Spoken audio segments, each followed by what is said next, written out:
Hello and welcome to week 8 of NUR1000. I can't believe I'm saying week 8 because that means we're about halfway through the semester. So the semester is 16 weeks plus a finals week. So week 8, usually you're getting your midterm evals and clinical, and you got a good idea as to where you sit in your classes with half of the class already completed. Last week you watched a video over imposter syndrome and did a discussion board posting about it. The majority of students have experienced imposter syndrome at some point, and that's not uncommon. So part of that activity, watching the video, the discussion board, is to let you know that you're really not alone in feeling like maybe I don't belong, or I feel sort of like a fraud. I saw people use that term, which is a good way to describe imposter syndrome. And I just want to remind everyone that if you get accepted into nursing school, you've done what you needed to do, you've been determined to be eligible for nursing school, that you do indeed belong here and you can in fact succeed, complete nursing school successfully, and pass your NCLEX on the first try. So I know sometimes there's some bumps along the way that students have to work through, but know that if you get into nursing school, you definitely deserve the spot and you belong to be here. Some other things people talked about, like feeling a little fraudulent because they don't have the medical experience or the medical background other people have. And just know there's a lot of people in healthcare who come from many different walks of life, who started their training for whatever specialty they went into without any medical experience. So you're not alone, and just make sure your clinical instructors know if you're feeling a little behind because you don't have that medical experience, and they can help guide you.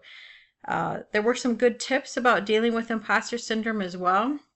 One student talked about using their therapist to help with those types of thoughts about not feeling like they belong or fraudulent or aren't prepared, those types of things. So there are a lot of different options for ways to deal with imposter syndrome when those sort of thoughts enter your mind.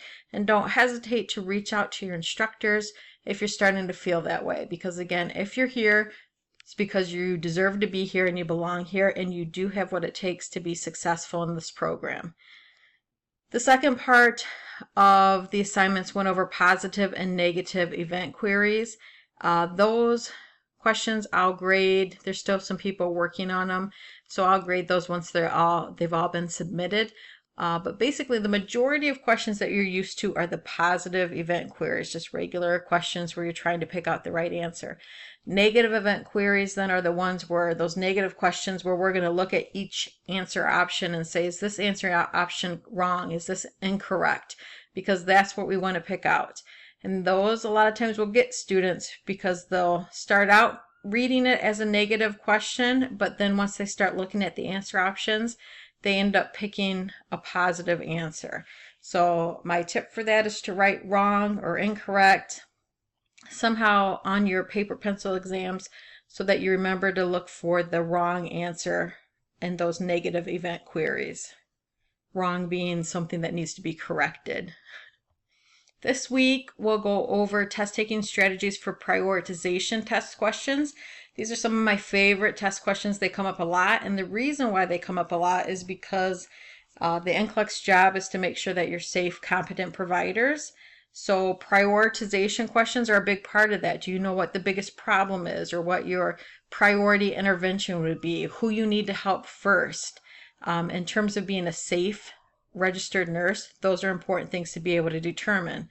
We're also going to do a laid back discussion boards, just sort of a midterm check-in, and we'll look at a couple fill in the blank and ordered response test taking strategies, some different types of NCLEX style questions you might see.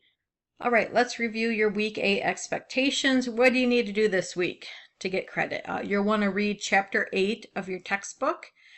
You're listening to the greeting for week 8, and you'll have another recorded lecture that talks about prioritization, test taking strategies. Just highlights we're going to hit midterm check-ins, and also gives you some test taking strategies for fill in the blank and ordered responses.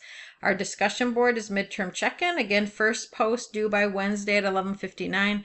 Peer response due by Sunday at 11:59. You won't receive any reminders, so to get full credit, please make sure you're doing those on time. And your activity will be a prioritization practice question activity that will be due by Sunday at 11:59. All right, that wraps up our week 8 greeting. I hope you all have a wonderful week.